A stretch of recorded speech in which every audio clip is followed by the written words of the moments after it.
What is up, guys? You got Not the Worst here, bringing another Black Desert online video, and we are covering today's patch notes recap. So let's take a look at what we got going on. New events, we've got the Altar of Blood awaits event, and that obviously means the Altar of Blood has been released for NA and EU.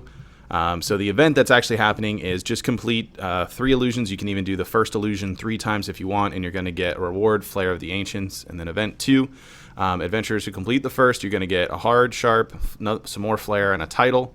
Second, you get 5 memory frags and dim Origin of Clear Water. Third, you'll get 10 Cronstone and Crimson Flame. Fourth, you get 30 mil and Origin of Earth. And if you complete the 5th illusion, you'll get an Abyss of Valks 50 and another title, Slaughterer of the Altar. Rewards for completing each illusion stage above will be stacked. Rewards like Flare of the Ancients, Dim, Origin of Clearwater, etc. are Altar of Blood exclusive items. And then we've also got the Altar of Blood Extravaganza. 10 randomly selected adventurers who complete at least the first illusion will get a value pack for 30 days, which is pretty cool, but it's going to be complete RNG, so enjoy that. Couple of notices. Altar Blood can be entered with a 3-party member, which we already know after covering this, releasing KR and on Global Labs as well. And you can enter it after completing level 56 quest, the Altar of Blood at Star's End, which is from the Black Spirit with a character at or above level 56. Events are available once per in-game family and will be sent to your in-game mailbox during July 31st regular maintenance. Please note that in-game titles are sent directly to your My Information window, and you can confirm it under the title tab. Don't use any exploits, and event period and specs may change with future notice. Usually they say without future notice, but interesting. We're getting future notice if it does change. We got Black Spirit Adventure 1, so make sure you're rolling your dice. That is back and running until the 31st as well. Monster Zone event, we're rolling that through until the 24th, so we've got 2 weeks with this one going. And currently we got in the Medea area, Schultz Guard Post, Hazaret Ancient Ruins, Mains, and Rogues. Kama Sylvia's got Ronaros, Polyforest, which is going to be pretty awesome, and Navarne Steppe, the old Featherwolves. Valencia, we got Bashams, Bazzi, Sulphur Mine, Fogans, Kadri, Warragon Nest, Centaurs, and Pilaku. Pretty heavy hitters there in Valencia, especially Kadri, Fogans being up there. Basham's not bad for that either. Drigan, we've got everything. Shira Ruins, Bloodwolf Settlement, and Shirkan Necropolis during the daytime only. And then Prodi Cave and the Underwater Ruins Upper Zone only, not the Abyss. Also have that going on. Ended events play for a free game pass, the Shy release events, the 5,000 cash to get a free Explorers package, community event, Art of Thrones, and start of an Amazing Summer Challenge. Reward distributions went out for Customize and Win for Shy, the Art of Thrones event, and Global Donkey Reward. And of course, which we already said because they mentioned it for the event, Altar of Blood was added. We know how this works. It's a 3-player party defense mode that they've got. I'm not really going to read the lore on this. We know level 56 quest in order to enter it.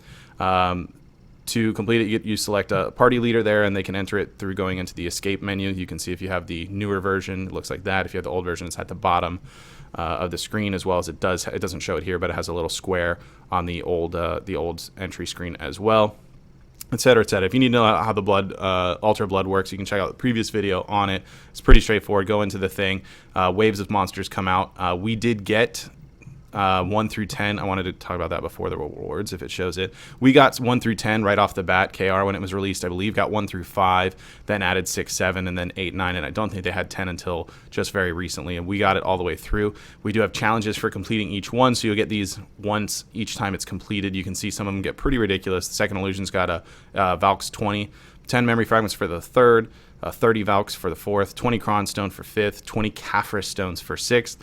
You get 50 mil for 7th, 50 Caphras Stone for 8th, a 100 Valks for the 9th, and 70 Caphras Stone for 10th. I can tell you, I was watching a few streams earlier it is very, very difficult, especially moving from like 7 and on is extremely difficult, even with really, really geared players as well. Let me head back to the items that you get here. You have a very low chance to acquire the following defense gearboxes by using Heritage of the Forgotten. So Heritage of the Forgotten is this item you'll get when you complete each wave, and when you open them, you have a chance of getting Desire, Distrust, or Oblivion, and they have a 100% chance to give you Pen, Tet, or Try, respectively. Defensive gear for that. Obviously, green grade can give you any of the green grade items, blue can give you Akum or Lemuria, and yellow is, of course, boss level. It has Gieth, Rednose, Muskin, Beg, Dimtree, Griffin, Uragon, and Lieber. So it looks like all boss items are available in this, because a lot of times when they have events and things, for some reason they like to leave out Uragons and Liebers, but that is not the case for this.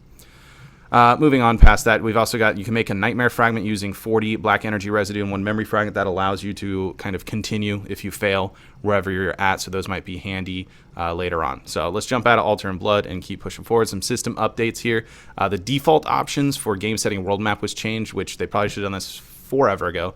General trade, Imperial trade, others loot and Dream Horse, other life level, enhancement success, enhancement fail, and guild member logon is turned on. Those others are all default off, which is amazing and should always be that way. And Dark Rift, transportation trade, and direction information are default now off as well. Chat of the player who is blocked will now be displayed as if their previous chat remains in the chat window. NPC gifting was temporarily disabled. Newly created family can only register Pearl items to Central Market 3 days after creating their account. We got some graphics fixes, issue fixes here. Some homie NPCs had some things changed here. Mounts, I think this was in the game. I talked about this on stream last night, and I actually did it, but it didn't always work, so maybe it does now. But they changed it so you can interact with NPCs while mounted, which did cause an issue if you're trying to get dismounted and you're in range of a couple of NPCs. So now you can hold S and then press R to dismount. I think this was actually functional previously. It definitely was, at least on other servers, but whatever. It's definitely in game at this point. Class changes, reduced amount of splashing when stopping near water. That's important. Ranger evasive shot 1 was changed to not be lockable. Then we've got some graphics and issue fixes. We did get the Kuno buffs. So if you want to get those in depth, there was a couple of videos done both when they launched on KR server and the global test lab. So you can check those out to get in depth on them. But we knew these were coming for the last few weeks anyhow, and I'll be interested to see when the next class gets put up on global lab for PvE buffs, because I'm kind of anxious to see which one is next in the round. Shy had some changes with interacting while you're sprinting. Shift or R&B during auto move is now more fluid. Some issue fixes, yada yada. You get the idea with fixes for a new class. Item changes, we had some descriptions change for Flute, a couple other guild items. Altar Blood items were added to crafting notes. Obviously, some Shy costumes were added to some of the costume boxes. Splat Fisher's 7-day hat and clothes can now be dyed, which wasn't super relevant. We got the cron meal buffs. We also looked at this. Basically, your cron meals are now as efficient as using a food rotation buff. So if you check out the chart there, you can see what was added to each one. Again, we covered this when it was released on the global lab and again on the KR servers, but super happy to get that. If you have noticed, the cron meals have been sold out since prior to this patch going live, since we knew that we were getting this change anyhow. Over time, I expect that the price should come down and this will make much more sense, but you now have an influx of people that were being lazy like myself and just using cron meals anyways, and now the players that were actually using a food rotation are also switching to cron meals, so higher demand, less supply. It'll even out eventually. Super lucrative to make them right now. Health XP from all cron meals was increased. We got the campsite buff, so purchasable campsite shops are now combined into one. The grindstone, combat technique, and desert adaptation are all combined into a single buff now, which costs 1 mil, lasts 90 minutes. Again, we knew this was coming from Test Lab. And then crafting notes for Altar Blood items were added, which it said that earlier. We'll take a look at the Pearl shop in just a moment. Let's finish through these.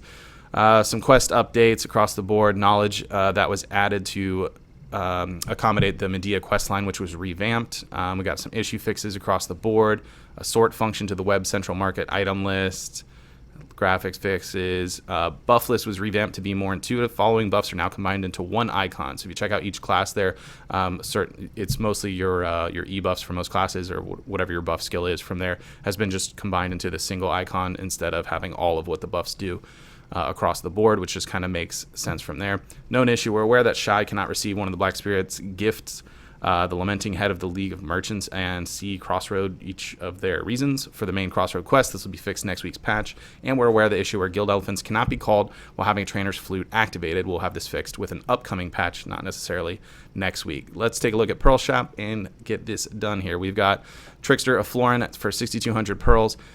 You get one out of 3 of the Lynx pets, the Gathering set for Shy, the Donkey Clip Clop Gear set.